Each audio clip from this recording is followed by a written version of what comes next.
importante, né, que a gente acha que isso é criativo ministrando a catequese, é porque no mundo hoje moderno, da era do conhecimento, então o acesso à informação do jovem é muito grande, principalmente pelas mídias. E você tem na sua mão ali o celular que te abre um universo. A criatividade, seja numa dinâmica, seja numa historinha, ela tem que ajudar a chegar ao centro da mensagem da palavra, né? Ao centro do Evangelho.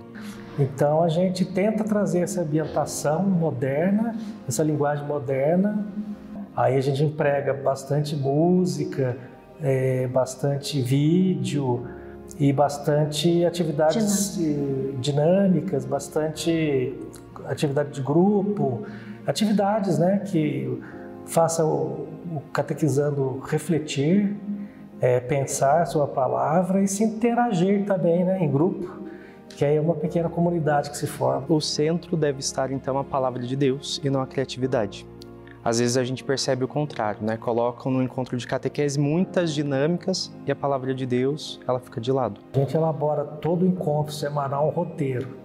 Aí esse roteiro não foge do script, que é a diretriz CNBB, a diretriz da Arquidiocese, nossa coordenação e os livros indicados. Mas aí a gente enxerta aí no tema músicas pertinentes com o tema, vídeos pertinentes com o tema e alguma atividade dinâmica. Às vezes é individual, às vezes de par ou às vezes até grupos. A gente divide a turma, a gente tem uma média de 35 por ano aqui. Aí a gente faz a divisão em grupos e aplica as atividades. Até a música que nós colocamos, nós procuramos colocar de acordo com o Evangelho. A dinâmica que nós fazemos com eles é de acordo com o Evangelho, né, amor?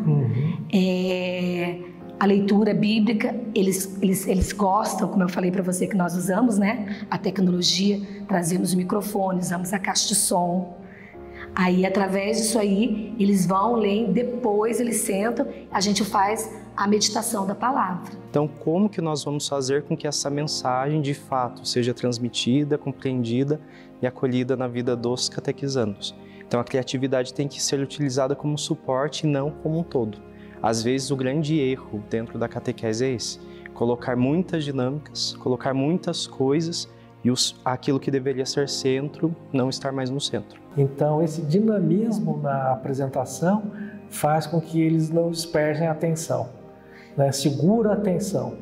E aí o vídeo trabalha a questão da música, do movimento, então você está conseguindo atrair a atenção daquele que tem facilidade de ouvir, o vídeo daquele que tem atenção em imagem. Então é o visual, é o auditivo, é o sinestésico, que é a soma dos dois, né? Toda essa dinâmica atrai todos os tipos de padrão de percepção humana que é necessário para você aprender. Nós podemos utilizar como exemplo um santo do nosso tempo, não tão de agora, mas que convivemos com ele, São João Paulo II, que ele era muito voltado para a arte.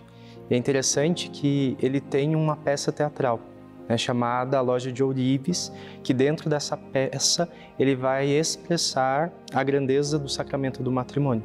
Então ele é um santo que nós podemos utilizar como exemplo, mas um santo dos primórdios da igreja, que também às vezes passa despercebido, mas que tinha uma grande criatividade, que utilizava dos acontecimentos do seu tempo para fazer com que a palavra da salvação se tornasse compreensível, é São João Evangelista.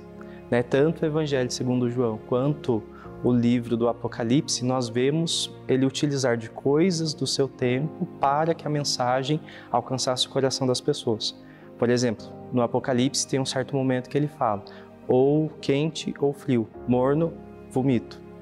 Mas ele utiliza esta expressão não do acaso, mas porque naquela região existia um canal por onde a água era levada de uma cidade para outra, e a água, por conta do sol, ela ficava morna. Então as pessoas tinham muito enjoo por causa dessa água que era morna. Então ele utilizou daquilo que era próprio da vivência daquela região para dar um exemplo. Colocamos, às vezes, as ovelhas perdidas por aí, como se eles fossem um pastor, né? Aí eles vão, procuram. Às vezes colocamos vendas nos olhos deles e colocamos certos obstáculos que existem no nosso dia a dia, e eles às vezes tropeçam, aí depois eles não, né, Flávio? O que eles sentiram com isso? Então, uma coisa importante que a gente tem que levar em conta, que a coerência, ela deve se dar de duas formas. A primeira forma, pela questão do conhecimento do Evangelho. Então, é preciso da parte do catequista um conhecimento profundo do Evangelho para saber qual é a mensagem que aquele trecho, né, que nós chamamos de perícope, quer transmitir. Porque havendo esse conhecimento, unido com a criatividade, fica mais fácil a transmissão da mensagem. E uma outra questão que é importante levar em conta é a questão da coerência da própria vida. Então, digamos assim, que a vida do catequista, ela deve ser um evangelho aberto para os catequizandos. Então, o testemunho de vida, né, o catequista não apenas falar, mas viver o evangelho é muito importante nesse processo de iniciação à vida cristã. Porque ela acontece não apenas por uma transmissão oral de um conteúdo, mas pela própria vivência em comunidade. Então, a vivência do Evangelho, ela se torna muito importante. Então, essa coerência de a vida estar unida à palavra de Deus. Não adianta você chegar e falar assim, abre a Bíblia, blá. Não, você tem que mostrar como Ele é o grande amor. Então, como é que você vai falar do amor dele se você não passa esse amor para o próximo? Para lidar com os jovens, principalmente nos dias de hoje. Eu acho que você tem que, primeiramente, ter o amor, porque isso, logicamente, é notório, né? A criatividade e o acolhimento, que é muito importante também. Porque a gente acaba lidando com várias cabeças, cada um traz a sua realidade. E se você não buscar conhecer essa realidade, eu acho que não acaba tendo o entrosamento. E o jovem acolhido, jovem amado, com certeza ele vem com uma outra vontade, né? Não só de conhecer Jesus, como estar aqui, é diferente. Uma coisa muito importante é a vida de oração, né? A intimidade com Deus, o conhecimento do coração de Deus. Daí também a questão do estudo da palavra de Deus, o estudo da doutrina, sempre vai nos ajudar nessa criatividade, sobretudo para que a gente não queira inventar a roda. É o grande problema do nosso tempo que nós vemos isso. Muitas pessoas que querem reinventar, sobretudo no que diz respeito à liturgia, para tornar atrativo. A questão não é tornar atrativo porque o próprio Cristo nos atrai, mas é mudar a forma como nós transmitimos, a forma como nós falamos, para que a palavra de Deus se torne compreensível e aí sim as pessoas possam se voltar cada vez mais para Cristo. Eu, todas as vezes que eu venho para falar em nome dele, eu chego diante dele e falo aqui, ó, eu sou apenas o seu instrumento. Seja feita a sua vontade. Nos capacite e que cada jovem que vier aqui venha com o coração aberto. Não só para ouvir, viver e levar a sua palavra. A minha sugestão seria que o catequista não deve ficar muito pegado ao livro proposto, fugir um pouco ali daquele roteiro, né? E tentar inovar, e as inovações são essas. Ele vai sentir ouvindo a turma dele, vendo quem é, porque a gente todo ano percebe um perfil ou outro, a gente tem que mudar um pouco o roteiro por conta de adaptação, né? Para falar aquilo que eles necessitam. Então, passar dessa premissa de ver qual é a necessidade deles e tentar montar algo acordo pertinente. Não vai fugir do roteiro, não vai fugir do conteúdo, mas você pode inovar aí com a música, criatividade, a apresentação teatral, a gente às vezes faz algumas encenações também. A vida do catequista é um grande sinal do Evangelho para as pessoas.